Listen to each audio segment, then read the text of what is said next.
네, 안녕하세요. 뉴스에서 지식 줍기 퇴근길 사피라이브. 네. 오늘은 이제 연휴가 시작된 날인데요.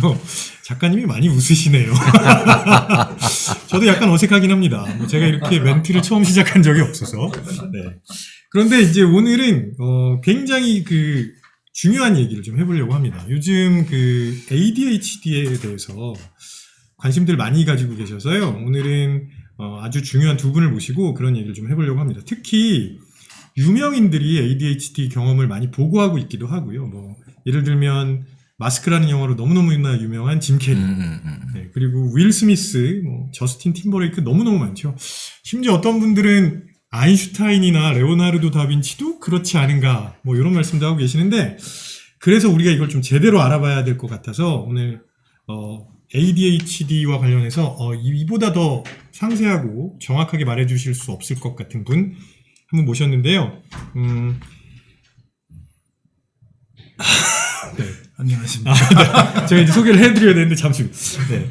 그래서 먼저 소아청소년 정신건강의학과 전문의로서 아이들과 부모님들께 많은 도움을 드리고 계시고, 또 일반인들에게도 여러 의학 채널을 통해서 전문적인 의학 지식을 아주 쉽게 설명해 주시는 유한욱 원장님 모셨습니다. 네, 반갑습니다. 네. 안녕하세요. 안녕하세요. 그리고 제 옆에는 제가 굳이 설명드릴 필요 없는 싸버지, 네. 최근에 사피라이브에 등장하셨던 싸버지 김결 교수님 모셨습니다. 안녕하세요. 안녕하십니까? 잠깐만. 그걸 좀 이렇게 좀 좋게 설명해 주세요. 약간 좀 천천히 풀어서, 이렇게, 대충 설명을 하니까 싸버지가 싸가지처럼 들리잖아. 사피엔스의 아버지, 그렇지. 싸버지. 그러니까 이제 그렇게 그냥 딱 풀어만 얘기하지 말고, 이게 이제 사피엔스 네. 스튜디오에 이런 식으로 좋은 얘기가 있을 텐데. 다음으로 넘어가겠습니다.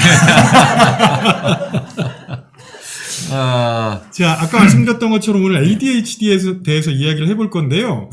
이게, 얘기는 많이 하고 있는데, 사실 정확하게 알려지지 않은 부분들도 되게 많은 것 같아요. 또 오해들도 많은 것 같고요. 그래서 오늘 이제 먼저 원장님께 네. 도대체 ADHD라는 게 무엇인지 그것부터 좀 여쭤보고 싶습니다. ADHD가 무엇이냐라고 할 때 이제 일단 제목이 영어잖아요. 네네네. 네, AD, Attention Deficit, 주의력이 부족하다. H는 Hyperactivity.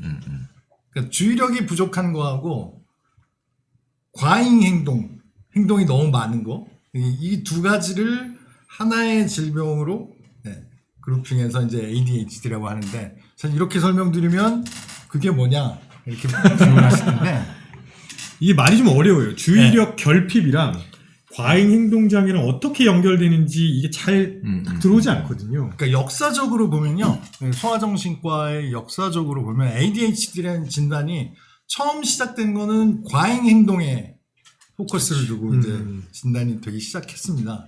당연히 이제 과잉 행동이 있으면 눈에 띌 수밖에 없죠. 네, 어딜 가도 사건 사고를 일으키고, 가만히 있지를 못하고 막 돌아다니고 여기 다 어지르고 야단 맞고 하니까 과잉 행동이 먼저 이제 포커스가 돼서 진단을 쭉 받아오다가 이 1980년에 ADHD 진단이 확립됐다고 볼 수 있는데요. 그때 1980년의 정신과 역사에서 이제 DSM-3 3판, 미국 정신과 의사회에서 진단하는 진단 기준이 3판이 나오는 게 DSM-3 1980년인데, 그때 ADHD가 좀 확립됐다. 우리가 지금 생각하는 ADHD가 확립됐다 이렇게 볼 수 있는데, 그 진단 기준을 이제 확립하게 되는 데서 큰 변화가 이제 주의 집중력이 부족한 것이 ADHD의 핵심이다라는 개념이 이제 생기면서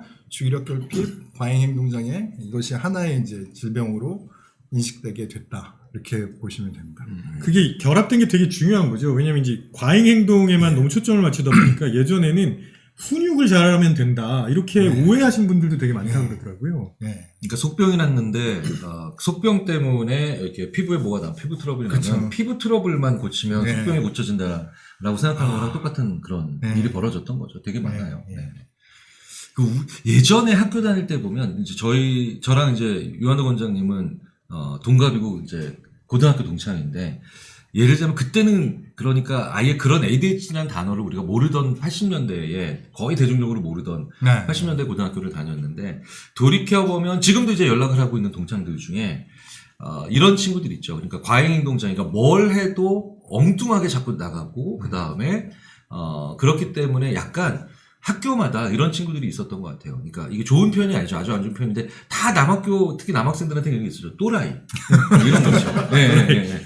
그런 질문을 받았는데 본인도 아니 내가 무슨 자식이야 이러면서 약간 이런 경우들이 사실 의외로 만약에 지금 고등학교를 다녔다라고 하면은 이런 소아청소년 정신건강의학 전공하는 그런 분들한테 아마 진단을 받을 그런 경우들이 많았겠죠. 네. 그래서 더더구나 오늘 굉장히 좀 자세하고 정확하게 알려주시는 게 필요할 것 같아요. 그래서 많은 분들이 이거 도대체 왜 생기는 거야? 이런 궁금증도 가지고 계시거든요. 왜 생기는지를 알아야 그걸 이해할 수 있고 그래서 또 어떻게 대처해야 되는지도 좀 쉽게 접근할 수 있을 것 같은데 그거에 대해서는 네. 원인이라고 하면 이게 조금 얘기가 좀 복잡해지고 이제 이걸 어떻게 접근하느냐 원인론적으로 접근하는 방법, 현상학적으로 접근하는 방법 이렇게 얘기를 하는데 원인론적으로 본다고 하면은 뇌 기능의 발달이 갖는 다른 신체 기관과 다른 특성을 가지고 이제 뇌신경계가 발달을 하거든요. 예를 들면 뭐 제가 뭐 진료 상담하면서 이제 같은 질문을 늘 많이 받으니까 네. 설명드릴 때 손가락의 경우에는 손을 보면 태어날 때도 손가락이 5개고 손이 좀 더 작았을 뿐이지 크면서 이 형태를 그대로 가지고 성인 손이 되잖아요. 뇌신경계통의 발달이라는 건 결국 이제 그 신경 간의 네트워크를 얼마나 형성하느냐. 네, 이것이 이제 그 신경계의 발달인데 성숙 발달인데 청소년기가 되면은 그 네트워크의 연결 숫자가 성인기의 2배까지 됩니다. 아 네트워크가 훨씬 많아지네요. 네. 2배까지 만들어 놓고 절반을 이제 가지치기라고 프로닝이라고 이렇게 얘기하는데 절반을 다듬어도 버려요. 그래서 손으로 치면 손가락 없이 태어났다가 청소년기에 손가락 10개 됐다가 5개를 다듬어서 버리고 성인기에 뇌가 되는 거예요. 그러니까 뇌신경 그 시스템의 발달은 일반 다른 장기와는 다르기 때문에 굉장히 큰 변화를 겪으면서 거기서 약간의 미세한 딜레이, 성장의 지연, 발달의 지연 그런 게 있으면은 그 실생활에서는 굉장히 큰 차이를 보이게 되는 경우가 있거든요.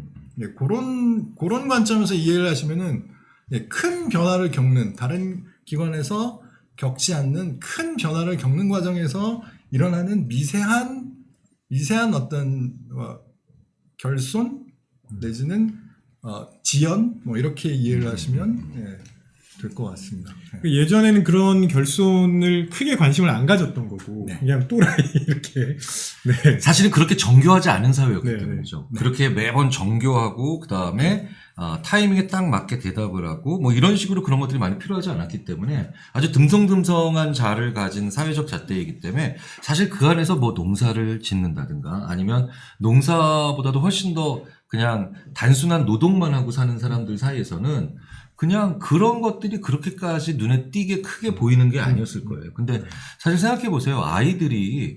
우리의 아이들이 지금 교실이라고 하는 곳에서 선생님이 가르치시는 내용을 꾸준히 앉아서 이렇게 그렇죠. 10년, 20년 동안 공부를 해야 되는 상황이 사실 인구의 1%도 그렇게 안 했잖아요. 수만 년 동안. 근데 지금 우리가 이런 상황이 되니까 이제 그게 보이는 거지, 사실은. 보이는 거지. 사실 뭐 오늘 김경일 교수님하고 같이 얘기를 하다 보니까 옛날 생각이 좀 더 나긴 하는데 지금 다 풀어주시나요? 우리 서로 조심해야 돼. 우린 중고등학교를 다 같이 다녔기 때문에 너무 많이 풀면 안 돼. 네, 조심해야 돼. 우리 공멸의 길로 갈 수 있어요. 네. 이제 예전에는 그러니까 되게 이제 소아 정신과에 상담을 올 때 주로 엄마가 데려온 경우가 많죠. 요즘은 엄마 아빠 같이 오시는 경우도 상당히 많습니다만은 엄마가 이제 상담을 데려오고 나중에 저는 웬만하면 아버님도 다 같이 상담을 하는데 아빠가 와서 한 말이 뭐 옛날엔 다 그렇게 살지 않았냐 나도 잘 살았는데 네. 그런 말씀 많이 하면서 이제 그럴 때 제가 드리는 말씀이 이제 아버님 초등학교, 중학교 다니던 그 시절에는 사실 이 개인의 개념이 사실 희박했습니다. 개인. 네, 개인의 책임 권리. 그러니까 예를 들어서 얘기하자면 수업 시간에 얘가 떠든다. 딴짓한다. 그럼 뭐 예전에는 뭐 선생님한테 혼나고 말았죠. 그런데 요즘에 적어도 최근 뭐 15년 이내 사회에서는 이 아이가 수업 중에 딴짓을 해서 우리 아이가 네, 네. 우리 아이의 권리가 침해됐다라고 하면 거기에 대해서는 굉장히 문제를 삼거든요. 사실 예전에 생각해 보면 참 많이 변했네요. 네, 진짜. 네. 그 이루어지기가 어려운 일이죠. 예를 들면 뭐 학교에서 말씀드렸다고 해서 뭐 전학을 가라고 했지만 20년 전쯤에 그렇게 얘기했으면 전학 가라고 한 부모님을 굉장히 탓했을 거예요. 아이가 좀 그랬기로서는 전학을 가라고 하냐? 뭐 이런 반응이 나왔을 텐데 요즘은 사실 그렇지는 않잖아요. 내 아이가 권리를 침해받았으면 그건 지키는 게 맞다라고 하는 게 인식이 많이 변화가 돼서 어떤 이런 증상을 가지고 있을 때 얼마나 더 두드러지냐 하는 것은 최근 15년, 20년 사이에서 굉장한 변화가 있었다. 네, 이렇게 보시면 될 것 같습니다. 우리 사회가 좀 더 많이 예민해진 것도 있겠죠. 이유가. 그래서 왜 그 교실 사이즈를 연구하는 사람들의 연구를 보면 60명이나 되는 많은 학생이 있었을 때보다 오히려 25명이나 심지어 20명도 안 되는 그런 아주 쾌적한 것처럼 보이는 교실에서 얼핏 보기엔 오히려 교사도 학생도 더 많은 스트레스를 받더라. 왜냐면 이제 60명이 되니까 와글와글하는. 그러니까 시장 통해서 누가 떠든다고 뭐라 안 그러잖아요. 근데 오히려 이 20명, 심지어 15명 되는 클래스에서는 저 친구의 훌쩍대는 소리도 우리가 예민하게 들을 수 있고 또 교사도 거기에 반응을 해야 되기 때문에 우리가 한번 또 생각해 볼 필요도 있어요. 이제 ADHD 이슈를 얘기하고 있지만 과연 우리가 항상 더 적게 그 다음에 더 넓게 쓰는 게 무조건 다 쾌적했던 것일까? 아닐 수도 있다는 거예요. 그렇죠. 그 적정 사이즈를 연구하시고 네, 있는 분들도 많더라고요. 그렇죠. 그 적정 사이즈 한 방에 요약이 되네. 네, 적정 사이즈. 네. 진짜. 그러다 보니까 네. 그러다 보니까 부모님들이 굉장히 궁금해하세요. 혹시나 이게 주의력이라는 단어가 들어가다 보니까 혹시 우리 아이가 이 걱정을 많이 하시거든요. 그래서 진짜 그런가 하고 자가 진단을 하시는 분들도 있고 이런데 이게 자가 진단을 해도 되는 건지 된다면 뭐 간단하게 어떻게 할 수 있는 건지 아니라면 어떻게 전문가를 찾아가야 되는 건지 이런 부분이 되게 중요할 것 같아요. 사실 그 다른 과 영역과 달리 정신과에서 가장 어려운 것이 자가 진단입니다. 그거는 정신과 전문의도 자가 진단은 정말 어렵습니다. 뭐 조금 다른 얘기는 하지만 정신 분석을 전공하시는 선생님들이 가장 높은 단계라고 하는 것이 자기 분석입니다. 정말 어렵죠. 네, 전 세계적으로 몇 명 안 되죠, 그런 분들은. ADHD에서 그러면 좀 부주의한 것 같아서 다 병원에 가야 되냐? 사실 그건 어렵고 사실 요즘은 뭐 워낙 지금 표가 보여드릴 수가 있나요? 아니면 사실 뭐 간단히 뭐 검색창에 쳐봐도 뭐 ADHD 자가 진단표 같은 걸 굉장히 쉽게 구할 수 있는데 항목이 18개예요. 18개 0, 1, 2, 3 이렇게 되는데 절반은 그러니까 산만함, 유력 결핍, 부주의, 절반은 과잉 행동 이렇게 돼 있는데 쉽게 얘기하면은 저는 그러니까 이거를 체크해서 진단을 한다는 게 사실은 그 어떤 인과성이나 검사의 신뢰도라는 게 사실 높지는 않기 때문에 저는 그렇게 물어볼 때가 많아요. 엄마가 하루에 혹은 일주일에 몇 번이나 아이한테 화를 내야 되냐. 일주일에 그러니까 엄마가 화내서 그냥 뭐 이거 해 저거 해 뭐 씻었니 이런 거 말고 엄마가 이게 팍 터진 거 있잖아요. 이게 일주일에 5일 이상 나온다 그러면은 한번 생각해 보셔야 된다. 저는 뭐 그렇게 오히려 어머니가 네. 아이한테 굉장히 막 세게 화를 내는 게 일주일에 5번 이상이면 일주일에 그러니까 5일 정도는 4일 내지 5일 정도 이상 엄마가 빵 뭐 세게 나와야 된다. 네, 그러면 한번 생각해 보시죠. 그렇다고 뭐 진단을 바로 할 수는 없는 거지만 그럴 때는 이제 그 정신과 진단이 늘 그런 게 있는데 몇 가지 그 증상 진단 기준 외에도 몇 가지 진단 기준이 더 있거든요. 그 중에 중요한 것 중에 하나가 이제 배제 진단이라고 해서 다른 원인으로 이 현상을 설명할 수 있느냐. 사실 뭐 엄마가 너무 스트레스 받아서 엄마가 너무 예민해졌을 수도 있는 거고. 뭐 어쨌든 원인이 뭐든 간에 그런 정도 상황이면 전문가를 찾아서 뭐 상담을 해보시는 것이 좋겠다. 네. 일반적으로 쉽게 접근한다면 뭐 그렇게 일단 한 5번 화를 내셨는데 지금 내가 왜 화를 냈는지 좀 생각해 보시고 혹시나 다른 문제가 아니면 네, 그러면 전문가를 만나볼 필요가 있다. 네. 이게 굉장히 많은 전문가용 체크리스트가 과정도 잘 모르면서 그냥 자기가 자가진단 하는 것으로 그냥 둔갑하는 경우가 되게 많아요. 심지어 이런 경우도 있죠. 왜 전문가용 사이코패시 검사가 있는데 갑자기 인터넷에 공개되면서 이러면 너도 사이코패스다, 이러면 너도 사이코패스다 뭐 이렇게 나오는 경우도 많죠. 갑자기 사이코패스가 양산돼. 네. 저도 그렇지 않을까요? 그래서 쉽지 않은 겁니다. 이건 그래서 전문가가 경험 많은 노련한 전문가가 봐야 되더라고요. 왜냐면 제가 예전에 유한욱 원장님이랑 이런 얘기를 한 적이 있어요. 노련한 전문가도 가끔은 전혀 다른 친구였는데 왜 놓치고 혹은 그러니까 있는데 아니라고 잘못 판단한 경우도 있고 아닌데 그렇다고 잘못 판단하는 경우도 종종 있거든요.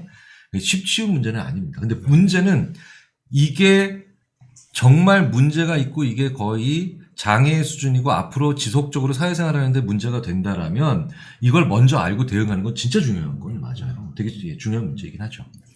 근데 한편으로는 이제 아이들을 병원에 데리고 가는 그 순간에도 아이들이 부담을 느낄 수 있을 것 같기도 하고 내가 뭔가 문제가 있나 이런 생각을 할 수 있잖아요. 게다가 엄마나 선생님이 그런 말씀을 하시는 걸 들으면서 나는 또래 다른 아이들과 다른 건가? 뭐 이런 거에서 스트레스를 받을 수도 있을 것 같은데 이 ADHD가 그 증상 자체 말고도 상당히 많은 영향을 줄 수 있을 것 같거든요. 일단 그 점은 일단 부모님이 ADHD에 대한 개념이 좀 있으신 게 굉장히 중요한데 병원은 사실 누구나 가기 싫잖아요. 네. 저도 원장님도 싫어하잖아요. 네. 치과 진짜 싫어하더라고요. 치과는 정말 네. 진짜 싫어하더라고요. 사실 저희 병원 옆 병원이 치과인데 매일 거의 지나가기만 해도 출근길에 지나가기만 해도 표정에서 부담이 확 느껴지. 병원에 가기 싫은 건 뭐 당연하죠. 당연하죠. 당연한데 이제 그럼 아이도 싫어하지 않을까? 이거 가는 게 마음의 상처가 되지 않을까? 일단 거기에 대한 답을 하려면 아이가 어느 정도 힘든 상태인지를 좀 이해를 하셔야 돼요. 네. 그런 경우가 있어요. 그런 말씀 많이 하세요. ADHD 아니면 얘는 혼나도 돌아서면 웃어요. 얘는 해피한 애예요. 네. 사실 그렇지는 않거든요. 그러니까 결국 부모가 부모의 시선으로만 바라보고 있어서 그런 오해를 할 수 있다는 말씀이신 거죠. 아이들의 입장에서 생각을 안 해보고 그냥 있으면서 너무 힘든 것보다는 빨리 전문가의 도움을 받는 게 그럼요. 도움 받으면 받고 나서 글쎄 뭐 빠르면 2번째 상담쯤 오실 때쯤 되면 아이도 표정이 밝아지고 엄마도 얼굴이 달라지세요. 가끔 제가 그런 말씀 드릴 때 있어요. 한 6개월쯤 전에 찍어놓은 사진 있으시면 오늘 가서 사진 찍어가지고 한번 얼굴 한번 비교해 보시라고. 괜찮은 방법이네요. 네. 굉장히 많은 분들이 부모의 자존심 때문에 특히 정신적인 측면에서 아이가 가질 수 있는 문제를 진짜 정말 작은 것으로 막을 수 있었는데 그걸 정말 그게 왜 그런 부모님도 본 적이 있어. 내가 못 산다고 창피해서 동네 창피해서 이게 얼마나 황당한 말이에요. 황당한 말인데 이게 정신적인 문제를 여전히 의지력이나 아니면 약간 지적인 능력의 차원으로는 자꾸 보려고 하는 분들이 많으셔서 두 가지 문제가 다 있죠. ADHD라고 너무 일찍 사람을 낙인 찍어서 문제가 생기는 경우도 있지만 그 문제를 마치 자기 자존심이나 무슨 뭐 집안 망신이거나 막 이런 그냥 부모의 그런 요인으로 해서 또 문제를 또 크게 만들어 버리시는 분도 있겠죠. 자존심이라는 그 단어에 사실은 이면에는 더 크게 작용하는 게 사실 죄책감이에요. 그렇네. 내가 잘못해서 이렇게 되지 않았을까? 사실 근데 ADHD라는 이제 진단명이 아까 역사를 잠깐 말씀드렸지만 20세기 초중반까지 1950년대 60년대 그러니까 ADHD의 약물 치료 처음 시작된 건 1950 최초로 시작된 건 50년대거든요. 50년대 약물 치료를 해보니까 너무 좋아지는 거예요. 그래서 그 1950년대 60년대 고전까지는 이건 약육의 문제다. 거의 네, 뭐 네. 그게 뭐 상식인 것처럼 그렇게 통용이 되다가 현대의학이 발달하고 50년대 60년대 약물 치료의 효과를 우리가 보고 그게 한 20년 정도 20년 내지 30년 연구 결과가 쌓여서 1980년에 이제 이건 질병이에요. 이거는 양육을 당신 아이를 잘못 키워서 이렇게 된 게 아니고요. 뭔가 생물학적인 원인이 있어요. 우리가 속 시원하게 다 밝혀드리지는 못했지만, 이거는 양육하고는 좀 다르게, 애초에 생물학적인 원인이 있습니다. 라고 이제 선언적인 어떤 의미가 있었죠. 1980년에. 그 포인트가 되게 중요할 것 같은 게 좀 전에 김준일 교수님도 말씀하셨지만 내가 혹시 뭔가 잘못해서 부모님이 그렇게 오해하시는 분들 분명히 있을 거거든요. 근데 이거는 말씀하신 것처럼 생물학적인 원인이기 때문에 내가 양육을 잘못해서 그런 게 아니다. 이건 꼭 한번 생각해 보셔야 될 것 같아요. 그래야 훨씬 더 빠르게 전문가들의 도움을 받을 수 있으니까. 양육을 그러면 내가 양육을 완벽하게 했냐? 사실 그건 어렵잖아요. 누가 완벽하게 하겠습니까? 그런데 그런 건 있어요. 그러니까 아이가 돌보기가 힘들기 때문에 뭔가 양육상에서 돌아보면 내가 그렇게 하지 말았으면 하는 이런 순간들이 다른 아이들보다는 어쩔 수 없이 더 많을 수밖에 없어요. 근데 그것을 이제 너무 이게 나 때문에 모든 일이 생긴 거야 라고 하는 건 좀 게다가 과학에서는 요 정도가 유전입니다라고 얘기를 해드리면 그러면 또 이제 부모님들은 그게 엄청나게 그쵸. 이게 진짜 우리 집안의 내 피해 문제 이렇게 들어가니까 그 어떤 식으로든 상처를 많이 받는 그런 그 부모님들이 또 계시죠. 네. 심지어 그래서 왜 그 아이가 아프면 내가 죄졌기 때문에 전생에 죄가 많았기 때문에 그래서 종교적으로 너무 깊게 귀하시는 분들도 계시잖아요. 그래서 더더구나 이제 ADHD 아이를 가지고 계신 부모님들한테 어떤 조언을 해주시는지가 되게 중요할 것 같은데 어떤 조언을 해주시면 좋을까요?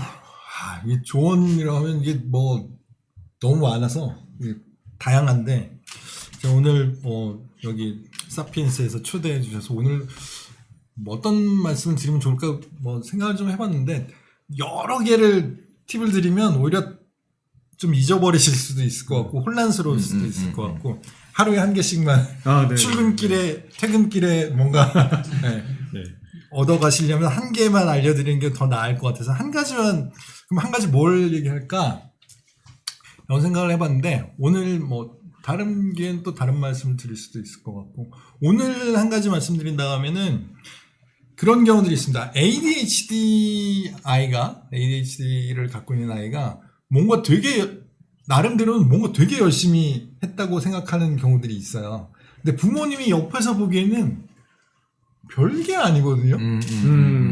아니 뭐 공부 한 몇 페이지 한 거 가지고 얘는 나 오늘 너무 열심히 공부했어 라고 뭐 이런 식의 반응을 보일 때가 상당히 있습니다. 나름대로는 잘해보고 싶었으니까. 근데 옆에서 보면 저거 했다고 그렇게 힘드나? 라고 하는데 사실은 진짜 힘듭니다. 힘들어요. 보통 일반 아이들보다 주의력을 집중하는 게 훨씬 더 에너지를 많이 소모해야 되니까.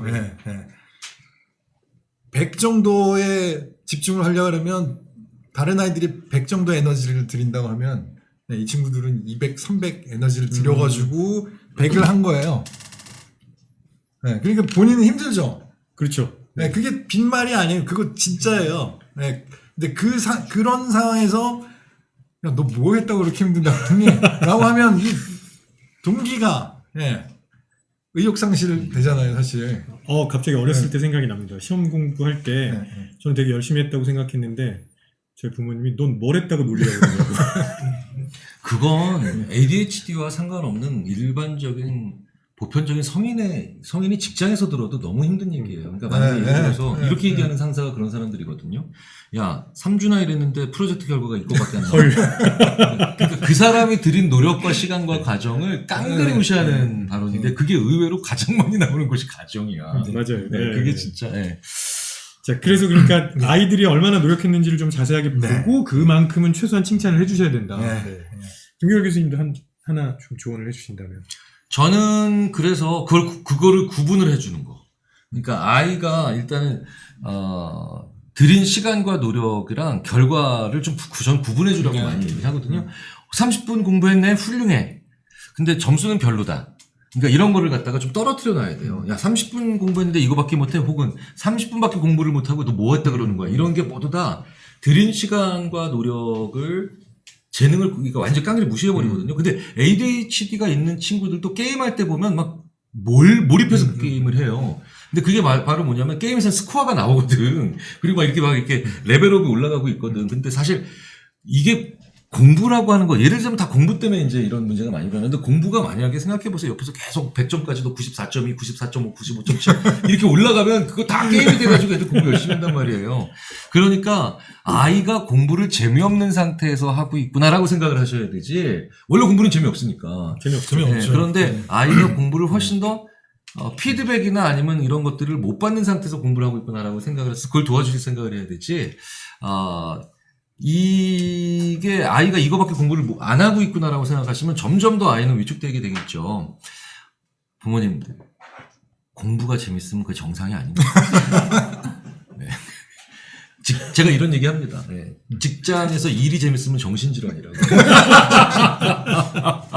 제가 선수촌에 가가지고 교수님 종목 불문하고, 교수님 훈련이 짜릿하고 즐겁습니다. 격리시켜야 됩니다. 왜 우리 뇌 연구해 보면 일, 공부, 훈련 연습 안 즐겁잖아요. 뇌가 네, 굉장한 네, 노동을 하고 있잖아요. 네. 그러니까 그걸 해내고 있는 아이에게 일단은 하고 있는 건 무조건 다 격려입니다. 네. 근데 그렇게 논문 읽는 게 재밌으시다고. 내가 옛날에 착각을 했었지. 진짜. 이 양반 사전 조율이 안 된 상태에서 얘기를 해서 그런가. 진짜. 왜 그러세요, 진짜. 네네. 자, 지금 두 분이 말씀하신 조언은 진짜 꼭 필요한 조언일 것 같고요. 그래서 혹시 이런 경우에 한 번쯤 적용해 보셨으면 좋겠습니다. 이렇게 하나씩 주워가시면 그것도 괜찮지 않을까 싶고. 근데 제가 여기서 궁금한 게 뭐냐면, 요즘 이제 아동에 대해서 ADHD 얘기도 많이 하고 있지만 성인들도 이런 얘기 되게 많이 하고 있어요. 약간의 유행어 같은 느낌이 들었어. 그렇게 유행을 사용하면 안 되는 거예요, 사실은. 근데 너무 노출인도 네, 높아요. 네. 그래서 심지어는 저는 요즘 회사에서 놓치는 게 너무 많고 자꾸 실수를 많이 해요. 혹시 ADHD 아닐까요? 이렇게 말씀하시는 분들도 있거든요. 그래서 성인들은 도대체 ADHD라면 어떤 건가, 이런 걸 좀 정확하게 알려주실 필요가 있을 것 같아요. 정확하게 알려드리면 이제 너무 좀 복잡한 얘기가 될 것 같고, 그럼 확실하게 알려주세요. 예를 들어서 알려드리는 게 훨씬 나을 것 같아요. 네네. 개념적인 설명보다는 맞아. 예를 들어서, 그러니까 최근에 이제 저한테 이제 상담을 하러 오신 분인데, 분이라고 해야죠. 왜냐하면 성인이니까. 네네네. 기숙학원에서 이제 N수생 있잖아요. N수생. 네. 삼수를 하다가 룸메이트가 ADHD 치료 약을 먹고 있었는데 친구 걸 한번 먹어보고 본인이 깨달은 거예요. 약을요? 그러니까 본인이 뭔가 필요성은 어렴풋하게 느끼고 있었던 거죠. 어렴풋하게. 시험 성적도 뭔가 내가 이거보다 더 잘할 수 있을 것 같은데 뭔가 성취가 안 나오고, 근데 이거를 거기서 적잖이 자기가 그거는 받아들이기 너무 어려웠다고 하더라고요. 그러면서 약을 먹어보고 이런 세계가 있구나, 이런 세상이 있구나 하고서 이제 상담을 온 건데, 이제 뭐 평가나 이제 상담을 통해서 ADHD로 이제 성인의 ADHD로 진단을 하고 약을 약물 치료를 했었죠. 그때는 약물 치료를 하고 그분이 이제 했던 얘기가, 예전에는 여러 사람이 있는 공간에서 여러 사람이 막 제각기 자기 얘기를 하는 그런 공간에서 어떤 사람하고 둘이 대화를 하고 있으면 옆에서 뭐라고 하는 게 들리는 게 당연했다는 거예요. 동시다발적으로 한꺼번에요. 여러 대화가 다 들리는데 본인은 그게 굉장히 당연했었는데, 치료를 하고 나니까 이 사람하고 대화할 때는 이 사람 얘기만 들리더라. 네. 그러니까 그동안은 제대로 집중을 못한 거네요. 네. 그 집중이 뭔지 경험을 못 해보고 사는 거죠. 그러니까 다른 사람들은 다 그러려니 하고 그렇게 지내온 거죠. 그쵸. 보통 자기가 그러면 다른 사람들도 다 비슷하다고 그렇죠, 생각하거든요. 네. 왜 그 색약이 쓰신 분들이 그렇게 평생 그렇게 사시는 경우가 많잖아요. 네. 내가 보이는 색이 다른 사람들은 네. 그때도 저 색일 네. 거예요. 네. 왜냐면 난 또 거기서 규칙대로 네. 움직이잖아. 네. 그래서 그분은 약을 드시고 난 다음에 그럼 완전히 신세계를 경험하신 건가요? 본인은 그렇죠. 네. 전혀 경험하지 못했던 어떤 굉장히 신기하기도 하고 낯설기도 하고 뭐 이런 좋기는 한데 낯설고 신기하다 뭐 이런 반응 보였었어요. 네. 그런 어떤 굉장히 주위가 굉장히 혼란스러운 네. 여기 저희가 이거 얘기하고 있는 동안에 막 여기서 뭐 수십 명이 왔다 갔다 하고 있는 상황에서 저희가 이 방송을 하고 있는 뭐 이런 정도의 상황에 처해 있다 뭐 이 정도로 이해하시면 조금 네, 증상을 갖지 않은 분들이 증상 가진 분들을 이해하는데 네, 조금 도움되지 않을까. 근데 이제 방금 말씀하신 그분은 좀 정말 우연치 않게 룸메이트가 네, 네. 그 약을 복용하고 있어서 그 덕분에 확인을 할 수 있었는데 사실 그런 경우가 그렇게 흔하지는 않을 거고요. 예. 이 방송을 들으시는 분들 중에도 분명히 나도 그런가 혹은 왠지 좀 이런 또 느낌이 드시는 분들 자가 진단 네. 원하시는 거잖아요. 자가 진단. 궁금해하실까봐. 이 자가 진단이 항상 이 전문가 입장에서는 늘 참 권하기도 그렇고 그러면 꼭 와서 봐야 되냐 참 어려운 질문인데 무슨 손해사정인가? 죄송합니다. 제가 너무 네. 이렇게 생각하시면 될 것 같아요. 그러니까 어떤 학업이나 직업이나 어떤 직장 내지 학교를 다니고 있는 분들 같은 경우에는 시간이 있잖아요. 뭐 어떤 과제를 제출해야 되는 뭐 데드라인. 네. 직장에서는 뭐 언제까지 뭐 이거 맞춰야 돼? 이거가 너무너무 스트레스다. 물론 일의 양이나 뭐 학업의 양이 너무 많아서 그럴 수도 있죠. 항상 아까 말씀드렸듯이 다른 원인으로 설명할 수 없어야 되는. 네. 일반적으로 내가 생각할 때 내 능력 혹은 주위에서 평가하는 내 능력 혹은 지금까지 쭉 살아왔던 그 삶에서 판단해 봤을 때 이 정도는 내가 할 수 있을 것 같은데 늘 할 때마다 너무 힘들다. 그러면 한번 생각해 보시고 그다음에 요즘은 주위에서 이제 주위의 피드백 이것도 좀 생각을 좀 해보셔야 돼요. 옆에서 너 좀 확인해봐라 이렇게. 확인해봐라까지는 이제 굉장히 가까운 사이고 네. 뭔가 나의 뜻과 관계없이 나의 의도와 관계없이 주위에서 반응이 나한테 너무 뭔가 내가 뜻하지 않은 피드백이 많이 온다. 왜 그거 있잖아요. ADHD 조기 진단이나 조기 발견을 못하는 케이스에 꽤 많은 경우가 실제로 이렇게 설문이나 아니면 대규모 조사에서는 안 나오지만 많이 나오는 그 경험되는 레포트들이 뭐냐면 부모가 아이의 친구를 결정해주는 경우가 되게 많거든요.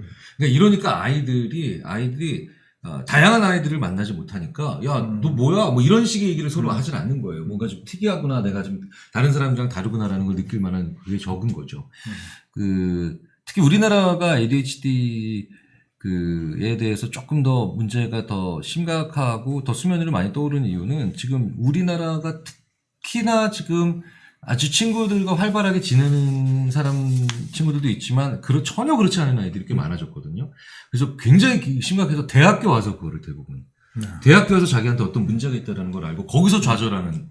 네, 그래서 과거 같은 경우는 그게 중고등학교 때 대부분 조금씩 스트링이 되는데 대학에 와서 그러니까 아주 심각한 2차적으로 또 우울감도 많이 오고 그런 친구들이 많아요. 그 친구들이, 내 아이가 다양한 친구를 사귄다는 건 정말 여러 가지모로, 그렇죠. 여러 가지모로 좋은 겁니다. 꼭 이것뿐만 아니라 뭐. 그럼요. 네. 근데 지금 말씀하신 것처럼 이게 ADHD인 경우에 그것뿐만이 아니라 다른 부차적인 여러 가지 심리적인 장애를 가지고 있는 경우들도 많이 보고되고 있고 오히려 다른 심리적인 장애를 겪다가 알고 보니까 내가 ADHD였구나 이렇게 확인하게 되는 경우도 많이 있다고 하더라고요. 성인 ADHD, 그러니까 성인기까지 ADHD가 지속이 되면 다른 공존질환이라고 얘기하는데 뭐 우울증이든 공황장애든 같이 동반되는 경우는 절반 이상이다 이런 연구들이 있어요. 그러니까 성인기까지 가면은 뭔가 다른 주의력 외에도 다른 어떤 증상을 동반하게 되는 경우가 굉장히 많다.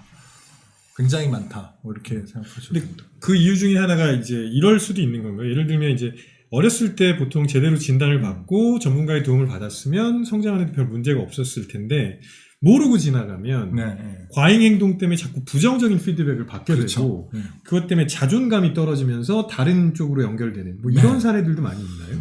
많죠. 네. 많죠. 며칠 전에도 그런 분이 그랬어요. 그러니까 회사의 대표님이 나를 호출하셔서 이거 어떻게 하는 게 좋겠냐. 대표님 호출하시면 가야 되는 거 아닌가요? 어떻게 하냐는 게 무슨 뜻이냐면 자네 회사 일을 계속 할 수 있겠나. 아, 그런 의미에. 네. 그런데 이제 그 대표님도 뭐랄까 어떤 비난이나 어떤 뭐 푸시의 의미보다는 뭔가 좀 친구가 도움을 받으면 좀 더 나아질 수 있겠는데 그런 의미였던 것 같아요. 네. 그래서 찾아오셔서 이제 뭐 상담을 하게 되면 당연히 이제 우울감이 상당히 있죠. 네. 상당히 있을 수밖에 없죠. 그런 경우에 그러면 ADHD가 우선이냐, 우울증이 우선이냐, 사실 뭐 그런 어려운 점이 있는데 상황에 따라서는 뭐 우울증이 먼저인 경우도 있고 그 아까 말씀드린 그 회사 대표님한테 호출받았던 그분 경우에는 주의력 치료를 하면서 우울증이 같이 뭐 원인이 해결되면서 우울증이 같이 해소되는 뭐 그런 쪽의 케이스도 있고요. 그거는 뭐 상황에 따라. 그러니까 그런 그렇죠. 경우에는 전문가와 그 상담을 통해서 도대체 이 우울증이 어디서 왔는지 네. 그런 것들을 확인할 수 네, 있으면 네. 치료가 훨씬 더 쉬워질 네. 거다. 우울증이 있으면 뭐 주의력이 떨어지는 건 맞지만 ADHD 이건 설명하기 좀 어려운 문제긴 한데 ADHD 때문에 우울증이 왔겠구나 하는 경우에는 이 히스토리가 굉장히 깁니다. 대개는 어렸을 때 아동기나 청소년기에 이미 어느 정도는 그게 꼭 진단 기준에 꼭 어렸을 때 생겨야 돼 이런 거를 DSM-5에 명시를 하진 않았는데 어느 정도 그러니까 수년 이상 20대면은 뭐 10년 가까이 돌이켜 보면 히스토리가 쭉 있어요. 그런 경우에는 주의력을 치료하면서 뭐 우울증이 같이 좋아지는 경우도 상당히 있습니다. 이게 되게 어렵네요. 그러니까 성인들은 특히 이게 일상적으로 이제 직장 생활을 한다든가 사회적인 관계 속에서 살아가야 되니까 안 부딪힐 수는 없고 근데 이제 문제를 해결하자고 생각을 하면 또 다른 여러 가지 걱정이 동반될 수도 있고 그래서 좀 어려울 것 같긴 한데요. 그냥 아주 단순하게 생각해서 결국 이게 주의력의 문제라면 주의력을 좀 집중력을 좀 향상시킬 수 있는 그런 방식으로는 뭐 예를 들면 본인이 어떻게 할 수 있는 게 있는 것인지 아까 그 퇴근길 서피 네네 레퍼런스 퇴근길에 한 가지만 알려드릴게요. 네 감사합니다. 그래야 다음에 또 오죠. 한 가지만 앞으로 계속 오시는 것 같은데. 네. 한 가지만 뭐 알려드린다고 하면 기본적으로는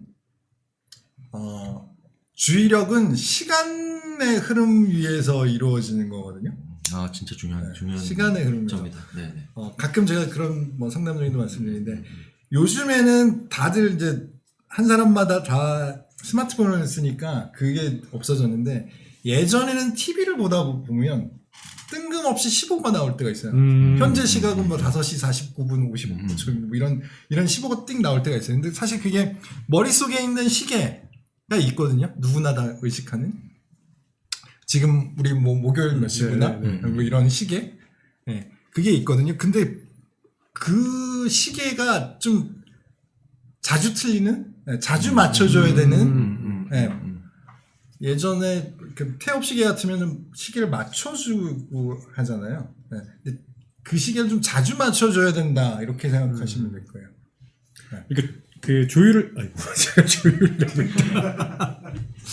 자주 이렇게 다시 한번 확인해보고 이런 과정을 거쳐야 되는 그것을 이제 시간 개념으로 지금이 몇 시고 오늘을 하루 일과를 놓고 보면 내가 몇 시까지 뭘 해야 되고 몇 시 이후에 뭘 할 거고 뭐 이런 식의 또 시간 개념과 내가 해야 될 일을 같이 종합해서 오거나이즈 조직화하는 쉽게 말하면 타임 테이블 시간표 그것을 이제 현재 시간이 몇 시인지 얼마나 남았는지 이걸 좀 자주 다른 사람들보다 내가 더 자주 확인한다.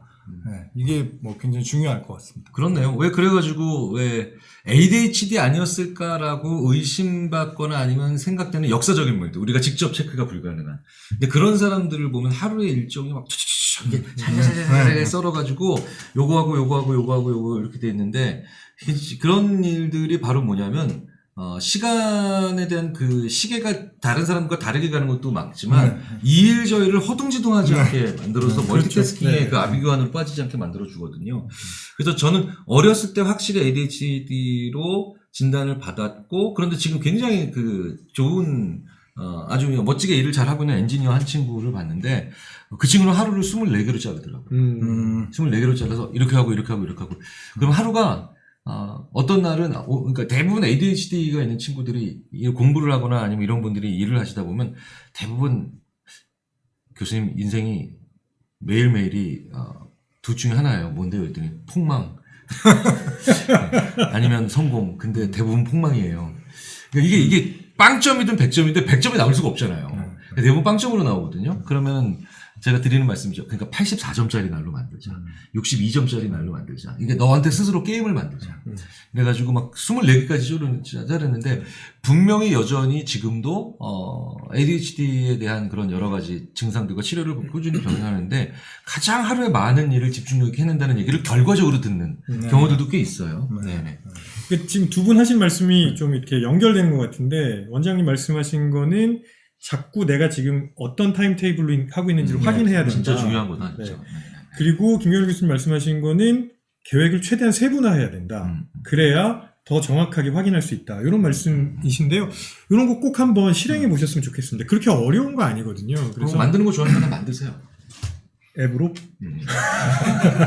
만드세요. 네, 고민해 보겠습니다. 네. 그리고 유한원 원장님한테 납품하고. 괜찮네요. 그리고 리베이트를 나한테 줘.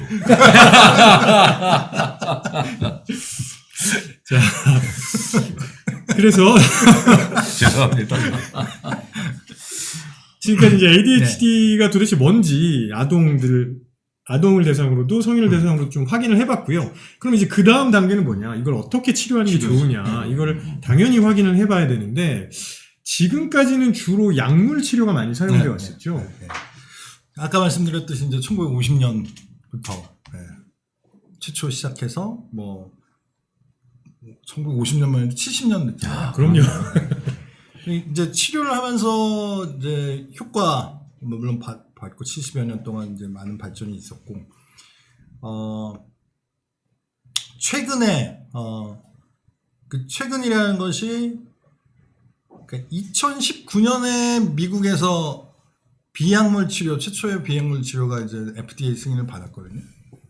그래서 아까 말씀드렸듯이 1950년에 약물 치료 시작해서 어떤 치료로서 확립된 것이 1980년 한 30년 정도 시간이 있잖아요.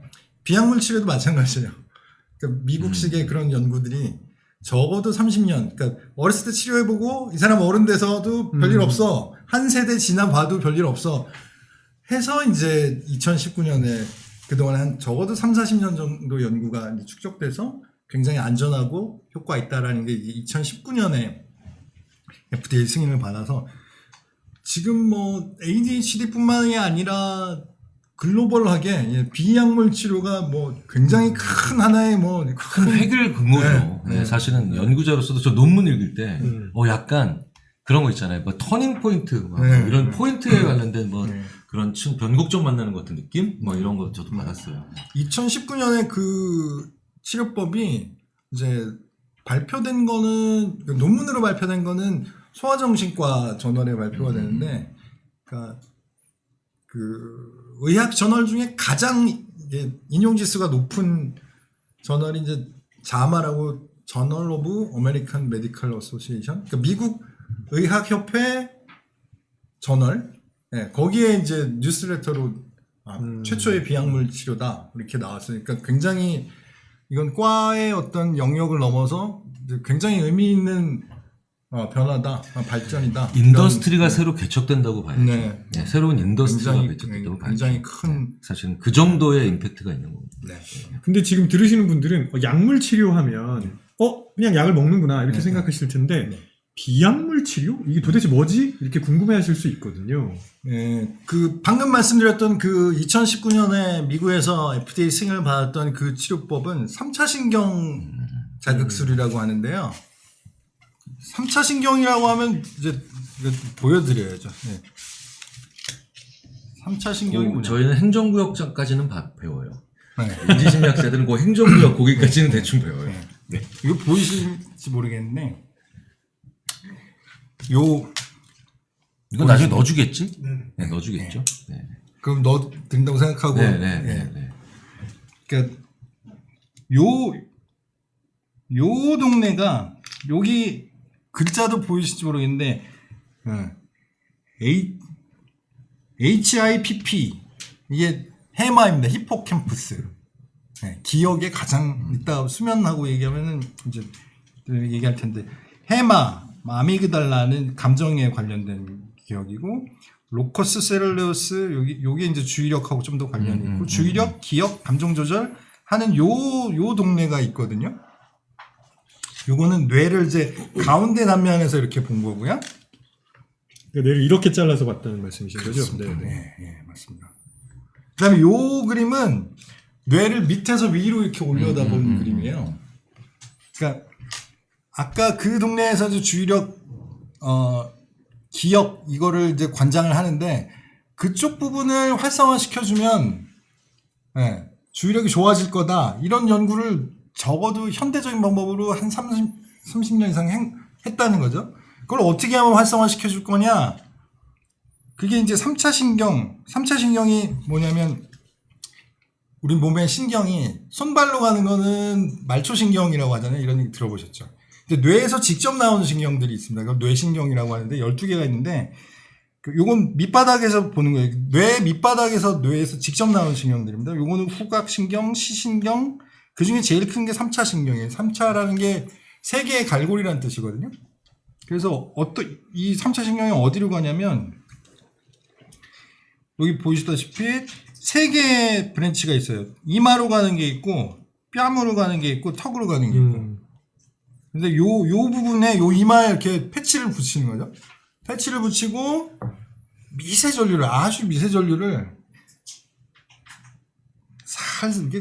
살살 달래는 거죠. 살살 흘려주면 이걸 따라가는 거예요. 따라가서 아까 보셨던 이 3차 신경의 요 출발점으로 들어가는데 이 동네를 활성화시켜주면 이게 기능적으로 보면 아까 보여드렸던 이쪽 부위거든요.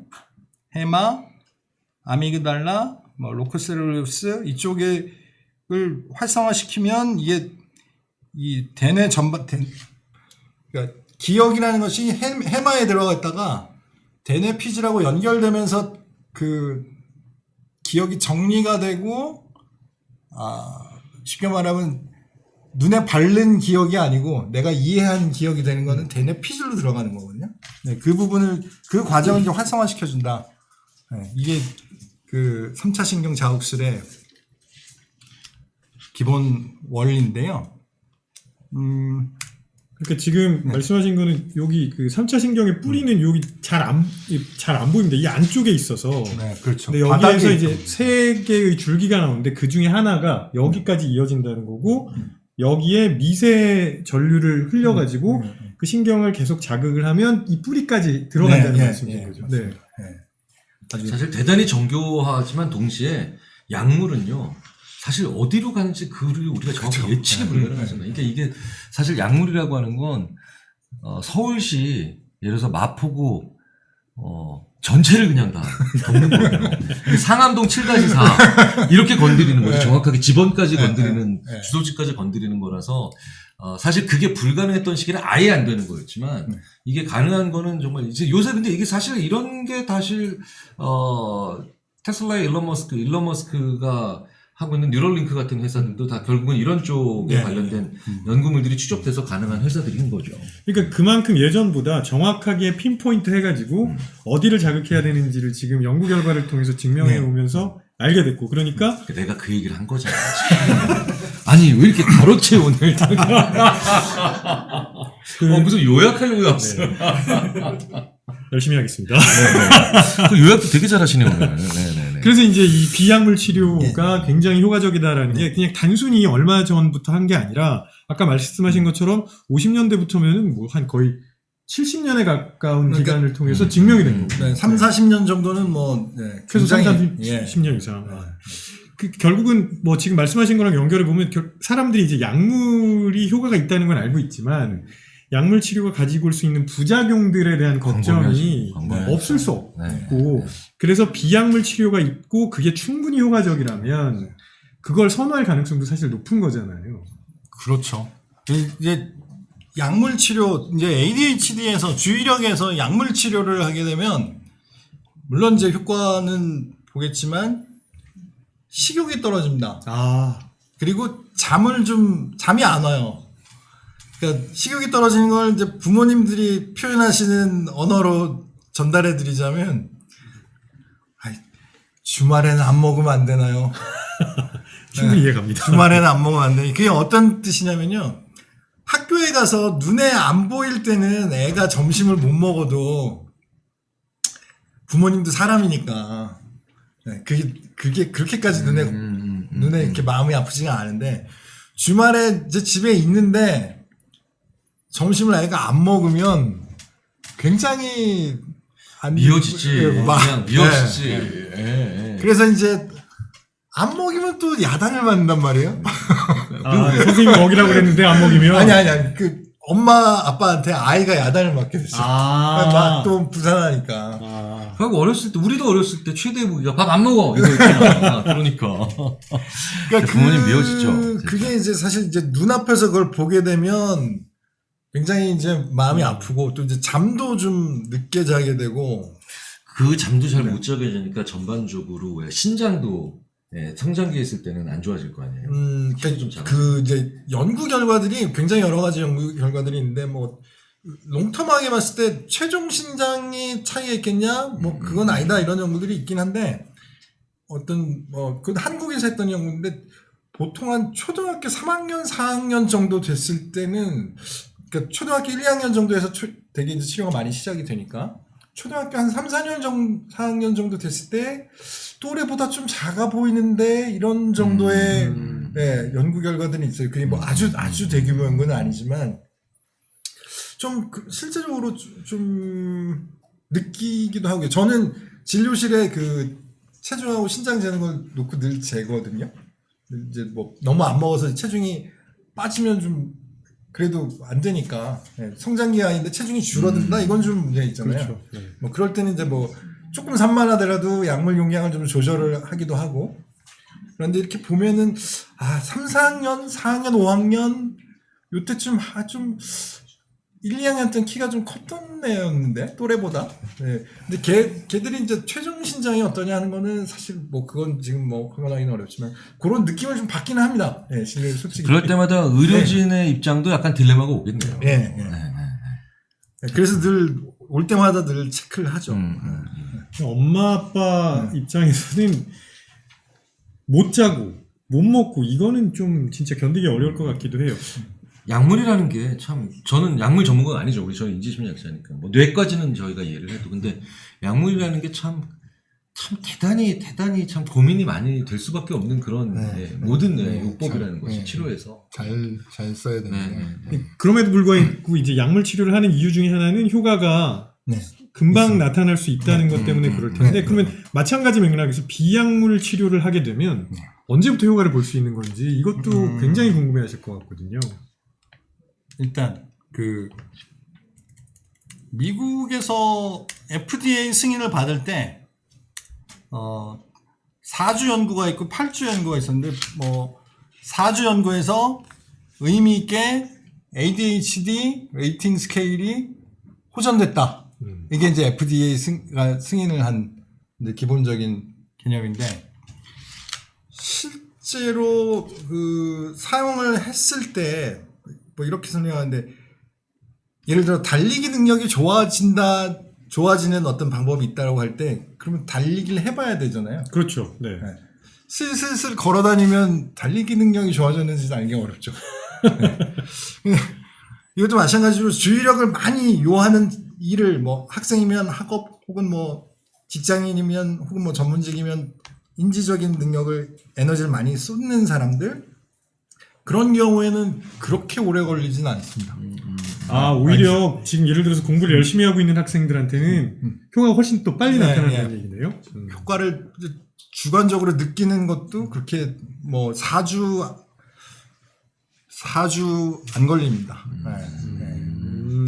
2주 안쪽에는 늘 이렇게 인지적인 에너지를 많이 쓰는 사람들은 한 2주면 충분히. 그렇다면 이거는 증상을 완화하는 것도 있지만 상당히 촉진제, 퍼실러테이팅 한다 보통 이렇게 얘기하는데 촉진제 역할도 하네요. 네, 그렇다고 봐야죠. 근데 이게 단순히 그 치료의 목적이 아니라 우리 아이의 주의력을 좀 향상시키고 싶어서 또 이제 또 그렇게도 분명히 좀 생각해 보시는 분들이 있을 것 같은데 그것도 괜찮은 건가요? 사실 이제 그거는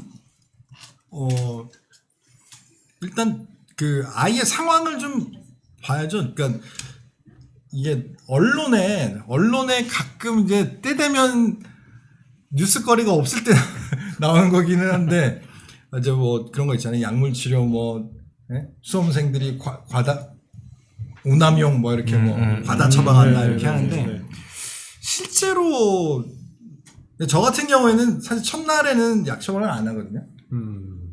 적어도 뭐 초진 상담하고 검사하고 뭐 평가하고 재진 상담하고 이제 그 동안에 엄마 아빠도 상의를 해보고 뭐 여러 가지 과정을 거쳐서 한번 한 달, 3주에서 한 달 정도 걸린 다음에 이제 약 처방을 하게 되는데 실제로 이 약을 먹어보면 아까도 말씀드렸지만은 식욕이 떨어지고 잠이 안 오고 이런 부작용이 있기 때문에 주의력 문제가 전혀 없는데 이걸 뭐 장기적으로 복용하는 사람이 생각만큼 많지가 않아요. 그게 쉽지 않아요. 마찬가지로 이것도 주의력 문제가 전혀 없는 사람이 매일 밤 패치를 붙이고 잔다는 게 사실 그거는 현실적으로는 사실 그게 쉽지는 않습니다. 엄마는 또 붙여야 돼. 쉽지 않고 그걸 통해서 이제 효과를 느끼고 그 전에 내가 이런 게 부족했구나 느끼는 사람이 혹은 뭐 느끼는 보호자가 이걸 사용을 하게 되지. 아무 하늘에서 뚝 떨어져서 이거 붙여가지고 갑자기 막 슈퍼맨이 되고 뭐 그런 기대를 할 필요는 없고요. 대개는 사용을 해보면 이전에 어떤 부족했던 부분들을 느끼게 되는 경우가 많죠. 꼭 전문가와 상담을 하고 사용하시기 바랍니다. 필요할 때만. 자, 그래서 이제 ADHD에 대한 약물 치료, 비약물 치료 어떤 건지 좀 살펴봤고, 그러면 마지막으로 이제 저희가 확인해 보고 싶은 게, 아까 제가 정확하게 설명을 좀 드리고 싶다 그랬는데, 왜냐하면 이게 오해도 되게 많고요. 정확하게 모르는 부분을 마치 진짜 사실인 것처럼 돌아다니는 얘기도 되게 많거든요. 가장 대표적으로 제가 많이 들었던 얘기 중에 하나가 ADHD면 공부 못한다, 일 못한다, 이렇게 얘기하시는 분들 되게 많아요. 네. 일단 이거는 사실 좀 어렵죠. 비밀이긴 한데 비밀 공개하겠습니다 오늘. 제가 의과대학 다니면서 교수님들 중에 의과대학 교수님 중에 지금 생각해보면 그분 ADHD 계십니다. 공부의 상당 부분은 자기 전략이거든요. 자기 자기 전략이 좋고 나쁘가 훨씬 더 많이 작용하거든. 그래서 우리가 메타인지 연구하잖아요. 그렇죠. 내가 나를 보는 능력.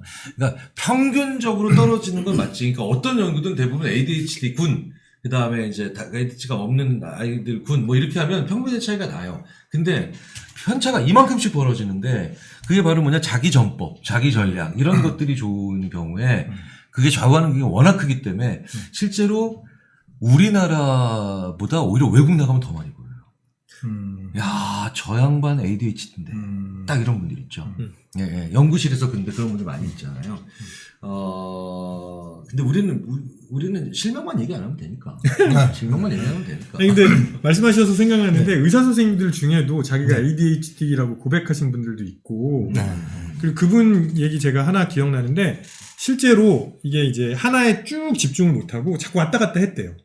그래서 아니, 어차피 이럴 거 난 그냥 이 공부했다가 저 공부했다가 이 공부했다가 저 공부했다가 내가 얼마만큼 하고 있는지만 잘 기록해 놓고 그렇게 방식을 하면은 괜찮지 않을까라고 생각을 하셔서 의대를 가셨다고 하더라고요. 그러니까 지금 말씀하신 것처럼 ADHD면 공부를 못한다가 아니라 그걸 어떻게 잘 이용할 수 있는 전략을 짜느냐 이게 훨씬 더 핵심적일 수 있겠다. 네, 첫 번째 오해 풀어봤고요. 네.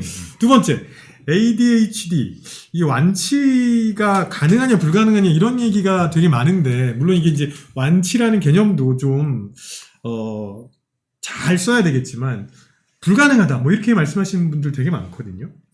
일단 그 의사들이 받는 질문 중에 제일 어려운 것 중에 하나가 완치. 네, 완치. 완치되나요? 네. 완치되나요? 일단 그 정신과에는 완치라는 그 텀 자체가 없습니다. 네. 정신과 영역에서는 신경계통에서는 이 관해라고 하는데 뭐 이게 더 어려울 수도 있는데 증상이 해결됐다 뭐 이런 뜻인데요. 미국에서 요즘 이것도 한 뭐 30-40년 전 시대에 뭐 이렇게 일종의 유행처럼 미국이 이제 굉장히 이제 그 큰 자본과 전문가들을 투입해서 했던 연구들이 어떤 게 있었냐면 도시를 한 30만 명 사는 도시를 통째로 팔로우하는 거예요. 엄청난 연구네요. 네. 한 도시를 그냥 통째로 거기 사는 사람은 전수. 물론 뭐 ADHD만 하지는 않죠. 전체를 다 팔로우해서 뭐 20년, 15년, 20년 이렇게 팔로우를 하는 거예요. 해보니 ADHD 경우에는 우리말로 10중 8구라고 하잖아요. 한 85% 정도는 어느 정도 시점 성인기 되면은 주의력 자체가 다른 그룹하고 큰 차이가 없다. 우리가 흔히 하는 말로 군대 가서 철들었다. 군대 가면 철 듭니다.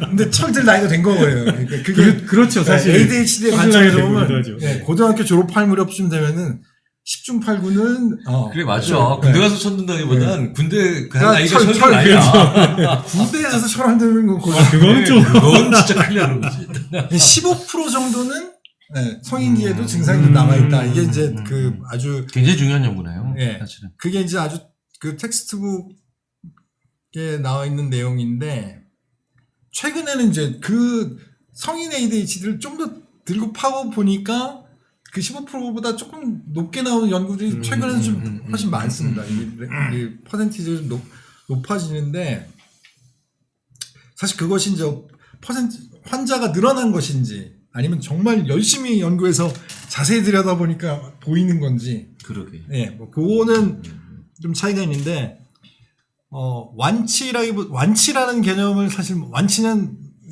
그런 단어 쓰지 마세요라고 할 수는 없잖아요. 네. 그러니까 환자나 보호자들이 생각하는 완치라는 거는 약 안 먹고도 잘 지내겠냐, 치료 안 하고도 잘 지내겠냐. 네. 예, 85%는 완치다. 뭐 이렇게 생각하셔도 뭐 일반인의 개념에서 예. 근데 그게 이제 뭐 얼마나 얘가 지금 뭐 초등학교 4학년인데 그럼 그 85%에 도달하는 게 얼마나 걸리나요? 이거는 사실 미리 알기는 좀 어렵습니다. 그거는 아까도 말씀드렸지만 그 손가락이 빵개에서 10개 됐다가 5개 되는 그 과정을 12살에 거치는 애들도 있고 17살에 거치는 애도 있고 그 과정을 2차 성징이나 뭐 어떤 신체적인 발달하고도 굉장히 연관이 많고 하기 때문에 그거를 미리 예측하기는 굉장히 어렵고요. 뭐 어느 시점에는 웬만하면 85% 정도에서는 치료 안 하고도 잘 지내는 시점이 온다. 뭐 이 정도로 생각하시면은 대략적인 어떤 개념 형성에는 도움이 되시지 않을까? 결국은 발달이 최종적으로는 별로 문제가 없는 분들이 85%. 그냥 다만 조금 더디게 갈 뿐. 이렇게 이해를 해도 될까요? 그렇죠. 그 이제 그 연구 결과만 놓고 네. 본다면. 이제 그게 이제 두뇌의 이제 가소성이라고 얘기하는데요. 아까 제가 아주 간단하게 얘기해서 손가락이 없다가 10개 됐다 5개 됐다 이렇게 설명드리겠는데, 가소성이라는 게 뭐냐면 네트워크를 어떻게 연결시키느냐, 이게 이제 뇌의 성장 발달인데, 가소성이란 거는 손가락의 모양이 이렇게 생기지 않고 막 이렇게 꾸불꾸불한 손가락이 될 수도 있고, 뭐 아주 길쭉한 손가락이 될 수도 있고, 아주 이렇게 가변성이 많다는 뜻이거든요. 그러니까 그 85%에 도달하게 되면 주의력 자체는 다른 사람하고 큰 차이가 없는데, 그 과정에 그 지점에 도달할 때까지 그 긴 시간 동안에 여러 가지 부정적인 경험을 많이 할 수밖에 없잖아요. 치료를 안 하고 그냥 진행하면. 그러니까 그 시기를 잘 지내갈 수 있게 해주는 게 치료다. 이렇게 생각하시면 될 겁니다. 그냥 뭐 언젠간 85% 되겠지라고 기다리기에는 사실 이게 너무 많은 일들이 그러게요. 중간에 생기거든요. 네. 중간중간에 또 힘든 일도 많이 겪게 네. 되면 부모님도 굉장히 가슴이 아프실 거고, 그래서 일단 확인할 필요가 있으면 빨리 전문가 네, 만나시는 네, 게 그럼요. 좋을 거라는 생각이 듭니다. 저희가 오늘 그 ADHD에 대해서 조금 더 자세하게 알아보고 치료 방법, 오해 이런 부분에 대해서도 확인을 해봤는데요. 이게 되게 중요한 게 뭐냐면, 얼마 전에 그 왕의 DNA 이런 얘기 나오면서 되게 당황스러운 얘기가 많이 나왔거든요. 거기 내용 좀 보면은 극운회형, 강운회형, 이 60년대나 사용되던 그런 말씀을 하시면서 굳이 약물 치료도 받을 필요 없고 다른 전문가들 만날 필요도 없고 자기랑만 얘기하면 된다. 자, 이제 오늘 이걸 들으신 분들은 그런 부분에서는 좀 오해를 푸실 수 있지 않을까 하는 생각이 드는데요.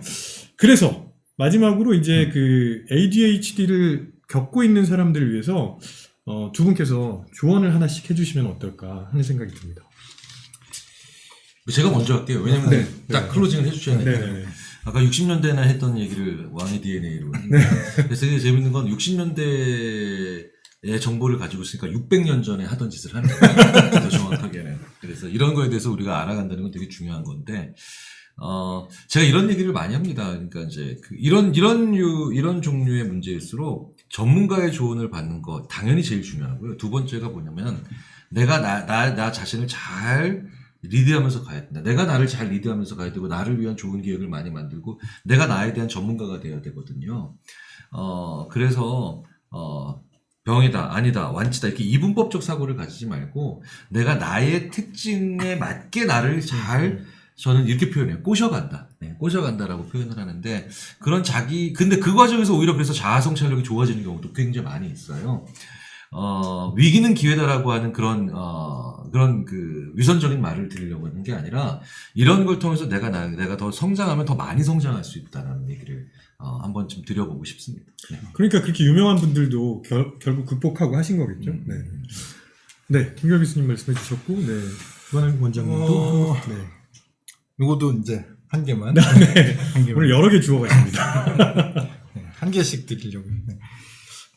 요건 이제 성인 ADHD 상담하면서 이제 제가 느낀 건데, 성인 ADHD의 이제 진단이나 치료를 위해서 상담을 하다 보면 어린 시절에 대해서 자연스럽게 얘기를 물어볼 수밖에 없거든요. 네. 초등학교 시절 어떻게 지내셨어요? 이런 질문들을 하게 되는데, 성인 ADHD에 해당하는 분들 중에 상당 숫자의 그 분들이 초등학교 저학년 시절은 어떻게 지냈는지 하나도 생각이 안 난다. 기억이 하나도 안 난다. 이런 얘기를 하시는 경우들이 굉장히 많거든요. 그러니까 상담이 이제 여러 번 반복되면서 차근차근히 이야기를 풀어가다 보면 기억이 뇌 속에 남아있지 않아서 기억이 안 나는 게 아니고요. 컴퓨터로 치면은 파일을 폴더에 좀 이렇게 정리를 좀 해야 되는데 이게 너무 이렇게 인출 단서가 다 사라져 있구나. 이렇게 돼 있으니까 이걸 끄집어내지 못하시는 경우들이 있어요. 그런데 그게 어떻게 보면 사람이 이제 인생을 쭉 살아가다 보면 어린 시절에 즐거웠던 기억을 가지고 그걸 에너지 삼아서 성인기에 힘든 일이 있을 때 이제 헤쳐나가는 에너지원이 되잖아요. 근데 지금 그 성인 ADHD로 상담을 오시는 분들이 그런 기억이 부족하신 경우가 굉장히 많습니다. 그래서 뭔가 좀 조언이라고 하면 좀 그렇고, 뭐랄까, 좀,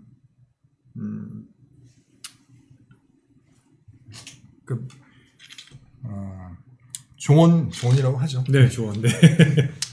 어린 시절, 사람이 뭐, 갓난아기 그때부터 기억할 수는 없지만, 초등학교 저학년에서 청소년 될 때까지 그 생활을, 그 삶을 조금 정리하는 시간, 스스로 정리하는 시간, 요걸 좀 자주 가져보시는 것이 어떤 심리적인 에너지를 재충전하는 그런 어떤 기회가 되실 거라고 생각이 됩니다. 오늘 한 가지 네. 말씀드리겠습니다. 그렇게 본인의 기억을 되돌아보는 과정에서 자기가 어떤 사람이었는지도 확인해보고 그 과정을 통해서 또 성찰할 수도 있고 네. 그렇게 두 분의 말씀도 또 연결되지 않나 싶습니다. 그래서 오늘 말씀 들으시고 좀 더 ADHD를 정확하게 알게 되는 계기가 되셨으면 좋겠고요. 마지막으로 오늘 어떠셨는지. 오늘요? 네.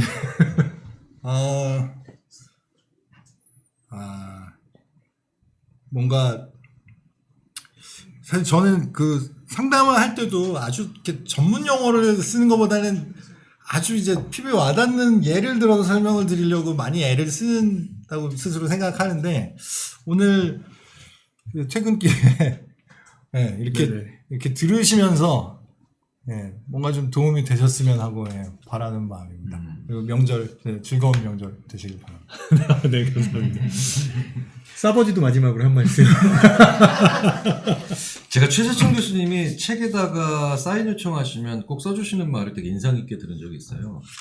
알면 사랑한다라는 말이 있는데 사실 그 반대말 중에 하나가 모르는 게 약이다 라고 있거든요. 근데 이게 예전에 왜 그 말이 사람들 사이에 돌아다녔더니 진짜 조금밖에 모르니까 그게 오히려 아는 게 그 공포를 키운 경우가 많거든요. 이제는 근데 충분히 쌓였거든요. 충분히 많이 쌓였기 때문에 이제는 알면 안 무서워요.